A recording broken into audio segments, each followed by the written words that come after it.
தங்கச்சி engagement video போட்டிருந்தேன். நிறைய பேர் பார்த்துட்டு சூப்பர்னு சொல்லியிருந்தீங்க. ரொம்ப ரொம்ப தேங்க்ஸ். என்கேஜ்மெண்ட்டுக்கு அடுத்த நாள் எடுத்த வீடியோ தான். ரொம்ப லேட் ஆகிடுச்சு. பட் கொஞ்சம் பிஸியாக போயிட்டுருக்கிறதுனால லேட்டாக தான் வீடியோ அப்லோட் பண்ணிகிட்ருக்கேன். மே மந்தில் ரொம்ப வெயிலாக இருந்துச்சு. சரி குட்டீஸை கூட்டிகிட்டு என்கேஜ் பண்ணுற மாதிரி இருக்கணும், நமக்கும் கொஞ்சம் குளுன்னு இருக்கணும்னு சொல்லி வீட்டுக்கு பக்கத்துலேயே உள்ள ஒரு ஸ்விம்மிங் பூலுக்கு தான் வந்திருந்தோம் எல்லாருமே.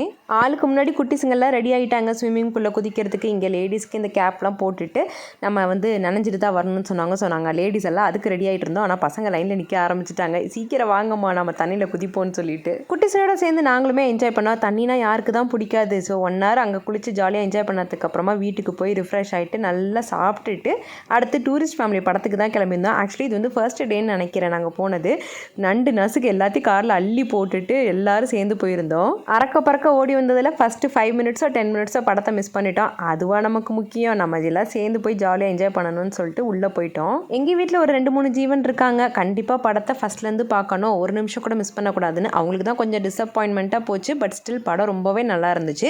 இந்த டைமில் கண்டிப்பாக எல்லோரும் ஓடிடியில் பார்த்துருப்பீங்கன்னு நம்புகிறேன். படம் பார்த்து முடிச்சுட்டு அந்த திருப்தியில் அந்த கதையை பற்றியே பேசிட்டு வரும்பொழுது ஜிகர்தண்டா சாப்பிட்டுட்டு வீட்டுக்கு வந்தாச்சு.